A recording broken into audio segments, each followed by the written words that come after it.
ভাইয়া একটা বলতেছে, আপু আপনি এত খান কেন, খালি খাবারের ভিডিও করেন। মোস্ট অফ দ্য টাইম আমি সময়ই পাই না হচ্ছে ব্লগ বানানোর জন্য। আর আপনারা আমাকে জিজ্ঞেস করেন যে আপু কেন ব্লগ দেন না, কারণ হচ্ছে আমি কাজ করি, বাসায় যাই, রান্নাবান্না করি, এই জন্য। তো দেখেন আজকে হচ্ছে আমি বিরিয়ানি রান্না করছি, কারণ হচ্ছে বাংলাদেশের কথা অনেক বেশি মনে পড়তেছিল। বাংলাদেশে থাকতেও আমি আমার বাসায় বিরিয়ানি রান্না করতাম, আমার ভাল লাগে রান্নাবান্না। তো এখানে হচ্ছে মানে বাসায় বসে খাওয়ার কোনো টাইম নাই, এই জন্য আমি কাজের বিরিয়ানি নিয়ে আসছি আমার জন্য আর জাকির জন্য, আর একটু লেবুও নিয়ে আসছি। তো এই যে দেখেন আমার বিরিয়ানির চেহারা সুন্দর রয়েছে না?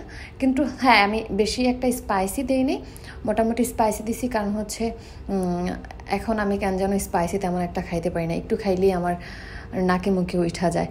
তো আমরা এখন খাওয়া দাওয়া করতেছি। আর এই ফাঁকে বলে নেই, যারা যারা আপনারা আমার ব্লগগুলো পছন্দ করেন আর আমাকে ভালোবাসেন, জাস্ট আমার ভিডিওগুলো শেয়ার করবেন অ্যান্ড লাইক কমেন্ট করতে ভুলবেন না। কে কোথা থেকে আমার ভিডিওগুলো দেখতেছেন সবাই কমেন্ট করে জানাবেন। অবশ্যই আমার ভিডিওগুলো শেয়ার করবেন যাদের আমার ভিডিওগুলো ভালো লাগে, যারা আমার কমেন্ট বক্সে এসে এত সুন্দর সুন্দর কমেন্ট করেন যে আপু আপনার ব্লগ আমি প্রতিনিয়ত দেখি, তাদেরকে বলতেছি তাদের একটা ছোট্ট request, please share my video and আমার সাথে থাকবেন, আমাকে সাপোর্ট করবেন। কোনো ভুল ত্রুটি হলে অবশ্যই কমেন্টের মাধ্যমে জানাবেন। তো আমি হচ্ছে খাবার খাচ্ছি আর জাকিরে জিজ্ঞেস করতেছিলাম কেমন হয়েছে। ও হচ্ছে বলতেছে স্পাইসি, বাট ও একদমই স্পাইসি খাইতে পারে না, কারণ হচ্ছে কি পাকিস্তানি মানুষ মনে হয় স্পাইসি কম খায়। তো যাই হোক, আদরেও জিজ্ঞেস করছে, আদর বলছে তেমন একটা স্পাইসি হয় না। তো কাজ থেকে বাসায় আসছি, তখন আমি খাইছি হচ্ছে দুপুরের খাবার, আর এখন হচ্ছে রাতের খাবার। রাতে খাইতেছি এখন আমি এতগুলো লেবু চিপা, তারপরে হচ্ছে খাইতেছি। আর লেবু দেখলে আমি ভয়েস দিতেছি তখন আমার জিভলা পানি পড়ছে। টক জিনিস আমার এত বেশি পছন্দের। বাংলাদেশে যারা যারা আচার ভালো বানাইতে পারেন আমার জন্য পাঠিয়ে দিবেন, আমাদের বাসার অ্যাড্রেস দিব, আমার বাংলাদেশের বাসায় পাঠিয়ে দিবেন অ্যান্ড হচ্ছে তারপরে হচ্ছে আমি নিউ ইয়র্কে নিয়ে আসবো। তো আপনারা কে কে হচ্ছে বিরিয়ানি পছন্দ করেন তারাও আমাকে কমেন্ট করে জানাবেন। অ্যান্ড আপনারা আমাকে এত বেশি সাপোর্ট করতেছেন এর জন্য আবারও থ্যাংক ইউ সো মাচ।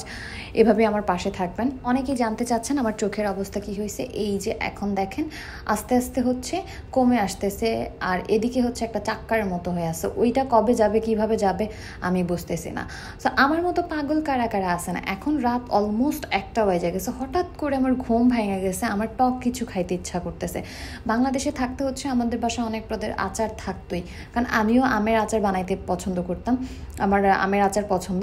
তো এখন আমি কালকে যখন বাজার করছি তখন হচ্ছে আমি এখানে না চালতা পাইছিলাম, পিসেস পিসেস করে ওরা হচ্ছে ফ্রোজেন করে রাইখা দিছে চালতা, আর হচ্ছে বড়ই কিনা নিয়ে আইছিলাম। তো দেখেন ঘুম থেকে ওইটা এত বেশি ঠান্ডা, কারণ বাইরে অনেক বেশি বৃষ্টি হচ্ছে। তো আমি চালতা লবণ আর মরিচ দিয়ে তারপরে খাইতেছি চাবায় চাবায়। এরকম আজব আজব মনে হয় যে মানুষ কি বলে, আমি বয়স দিতেছি আমার জিভলা পানি আয় উঠতেছে। এগুলো মনে হয় মেয়েদের ক্ষেত্রেই হয় না? আমরা মেয়েরা একটুখানি পাগল থাকি, কখন কোনটা খাইতে ইচ্ছা করে আমরা নিজেরাও জানি না। আমার মোস্ট অফ দ্য টাইম এরকম হয় যে এখন তরমুজের দিন না, বাট আমার এখন তরমুজ খাইতে ইচ্ছা করতেছে, এরকম। এখন আমের দিন না, বাট আমার আম খাইতে ইচ্ছা করতেছে, এরকম সবারই হয় মনে হয়। তো যাই হোক, এখন হচ্ছে আমি অনেক খুঁজা চালতা নিয়ে আসছিলাম, জাস্ট মনে হয় 5 থেকে 6-7 পিস হবে চালতা, একটা পাকিস্তানি দোকান থেকে নিয়ে আসছি, $5 মতো, $4-5 আই থিঙ্ক সো, আমি ভুলে গেছি। তবে আমি চালতার আচারও অনেক বেশি পছন্দ করি, এখানে তো পাওয়া যায় না চালতা, আমি জাস্ট ফ্রোজেন অবস্থায় একটু পাইছি, ওইটা আবার হচ্ছে ডালে দেওয়ার জন্য আনছি। আর আবার আপনাদেরকে দেখাইলাম যে আমার একটুখানি চোখ এখন ভালো হইতেছে, অ্যাটলিস্ট মানে 2-3 দিনে, আর 2-3 দিন লাগবে, তারপরে হচ্ছে ঠিক হয়ে যাবে। তো এখন ঘুমানোর সময় ঘুমাইতে হবে, আর আমি একদম হচ্ছে অন্ধকারে ঘুমাইতে পারি না। বাংলাদেশেও আমার বাসায় এরকম লাইট টাইট ছিল, নিউ ইয়র্কে আসার পরেও আমি চেষ্টা করি যে আমার রুমটা অনেক সুন্দর করে গোছানোর জন্য। ইদানিং আমি চাচ্ছি একটা ফার্নিচার, একটা সোফার সেট কেনার, সোফা কেনার জন্য, কারণ আমার সেট কিনতে পারবো না, কারণ আমার রুমে এত বেশি জায়গা নাই। তো দেখি, কিন্তু এখানে ফার্নিচারের দাম আবারও বলতেছে অনেক বেশি। একটা জাস্ট 3 পারসন বসার জন্য একটা সোফা হচ্ছে $400-500। তো যাই হোক, আল্লাহ হাফেজ এভরিওয়ান।